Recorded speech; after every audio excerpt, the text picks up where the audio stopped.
Loomulikult on ideaalne juhtum see, et kui me pildistame, siis me pildistame koheselt korrektselt säritatud pildi. Kui mitte kohe, siis me vähemalt kahveldame või teeme erinevate säritustega kaadreid selleks, et pärast siis valida see õige. Aga teinekord see päris nii ei juhtu ja siis on tarvis natuke RAW konvertimisel seda säritust timmida. Nüüd Camera Raw's käib see siit exposure noolekesega ja selle särituse muutmisega on ka niiviisi, et seda tasuks siis teha teatud piirides. See piir on nüüd selline, et esiteks tuleks sisse lülitada shadow clipping ja highlight clipping warningud, et näha, kas mõned alad lähevad siis jällegi tonaalsest ulatusest välja. Teiseks ikkagi tasuks jääda -1 ja +1 astme piiridesse. Mõningatel juhtudel ka +1,5 ja -1,5. Tavaliselt alasäri on natuke kaugemale korrigeeritav kui ülesäri ja see müra ei ole nii kerge tekkima, mis särituse korrigeerimisel tekib. Vaatame seda natuke lähemalt ka. Ma zoomin nüüd sisse siia 100% peale. Vaatan siin natuke neid tumedaid alasid.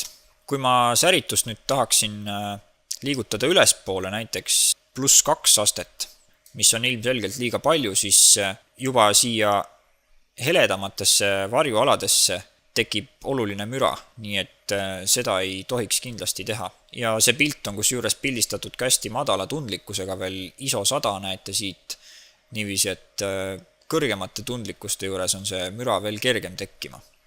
Nüüd tihtipeale aga see särituse liigutamine üles või allapoole ei olegi tegelikult mõttekas. Eriti just selliste ekstreemsete toonide muutmisel, nagu väga heledad kohad ja väga tumedad kohad. No ma tahaks sellist üldist tonaalsust natukene siin tumedamaks saada, eriti ma vaatan just seda poisi nahka, et see on natukene liiga kahvatu ja tõmban säritust natukene allapoole, ehk siis -0,2. Näiteks seda mütsi serva siin, mis on samuti läinud natuke heledaks, saan ma paremini tagasi tuua, kasutades seda recovery noolekest siin. Kui ma seda recoveryt liigutan näiteks siia 30 kanti juba, siis siin enam punases kanalis mingit äralõikamist ei toimu ja mul on ilusti kõik toonid siin jälle olemas. Ja samamoodi on tumedate aladega ka, et kui ma tahan varjualadesse saada rohkem detaili, siis ma kasutan pigem seda fill lighti siin. Ja selle recovery ja fill lightiga on samamoodi selline lugu, et ei maksa nendega väga üle pingutada.